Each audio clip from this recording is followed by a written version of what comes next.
सालों पहले माधोपुर और श्यामपुर के जंगल तक भूत प्रेत की कहानियां फैली हुई थी।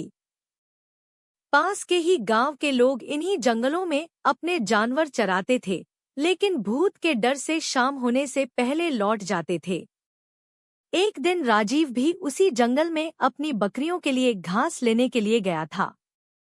अक्सर काम से जी चुराने वाला राजीव मजबूरी में जंगल आया था, इसलिए उसका मन घास काटने का बिल्कुल भी नहीं था। जंगल में आसपास उसने देखा कि घास नहीं है, क्योंकि सारी गायत्री घास खा गई थी। अब वो मरे मन से आगे बढ़ने लगा। जाते जाते वो करीब जंगल के बीच में पहुंच गया था। वहां काफी हरी घास और पत्तों से लदे हुए पेड़ थे। पास में ही झरना भी बह रहा था। ये सब देखकर राजीव को और आलस आ गया। उसने सोचा कि कुछ देर पत्थरों पर बैठकर आराम कर लेता हूँ। लेटते ही राजीव गहरी नींद में चला गया और सपने देखने लगा।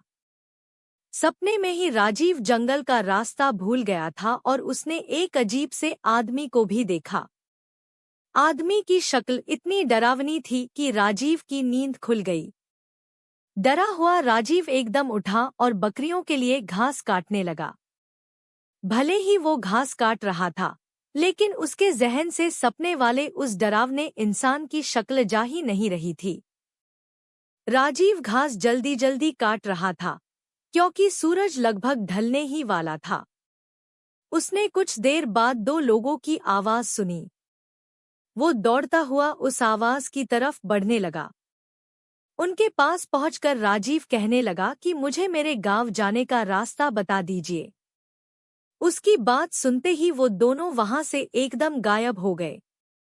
उन्हें एकदम से गायब होता देख हैरान राजीव बेहोश हो गया।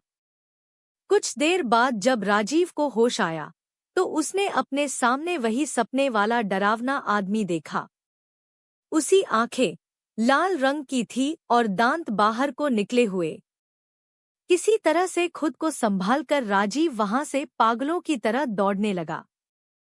उसी वक्त एक भालू उससे टकरा गया। उसने ऐसा झपटा मारा राजीव पर कि वो नीचे गिर गया। तभी भालू भी आदमी की शक्ल में आ गया। वो भी अजीब और डरावना था। हाथ टेढ़े मेढ़े, होंठ कटे हुए और पैर उल्टे थे। इधर जंगल में फंसे राजीव को कुछ समझ नहीं आ रहा था कि उसके साथ क्या हो रहा है। उधर उसके घर वाले परेशान हो रहे थे।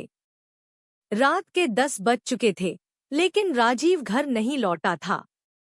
उसका भाई उसे ढूंढने के लिए जंगल की तरफ निकल गया। राजीव का भाई एक पैर से ठीक से चल नहीं पाता था, इसलिए मदद के लिए उसके माता पिता के साथ ही गांव के कुछ लोग भी निकल पड़े। जंगल पहुंचने के बाद सबने राजीव के भाई और मां को जंगल के बाहर के हिस्से में ही रुकने के लिए कहा और खुद टॉर्च और कुछ हथियार लेकर अंदर चले गए। करीब 3 से 4 घंटे तक सबने जंगल के चारों ओर उसे ढूंढा, लेकिन वो कहीं नहीं मिला। बस अब जंगल का अंदरूनी और घना हिस्सा ही बचा था। रात के 4 बज रहे थे, इसलिए सबने सुबह होने का इंतजार करने का फैसला लिया और कुछ देर जंगल में ही बैठ गए। सुबह होते ही सब आगे बढ़े और राजीव की तलाश शुरू की, लेकिन वो कहीं भी नहीं मिला। सब थक हार कर अपने अपने घर लौट आए। राजीव किसी एक कोने में भूख प्यास से तड़पता हुआ पड़ा था। उसे इतना होश भी नहीं था कि वो कहाँ है। राजीव का परिवार भी 3 दिन से उसकी याद में परेशान थे। राजीव के भाई के मन में हुआ कि वो पक्का कहीं मुसीबत में ही होगा। अब मुझे भगवान को याद करना चाहिए। उसने तुरंत नीम के पेड़ के नीचे गड्ढा खोदना शुरू कर दिया। भाई लौटेगा कहते कहते किसी तरह से उसने गड्ढा खोद लिया। अब रोज सुबह वह उस गड्ढे में जल और दूध चढ़ाता था। उसका मानना था कि उनके देवता उसी नीम के नीचे ही रहते हैं। वो रोज सुबह उसी पेड़ के पास बैठ जाता और उसे कोई भी उठाने के लिए आता तो उसे धक्का मार देता था।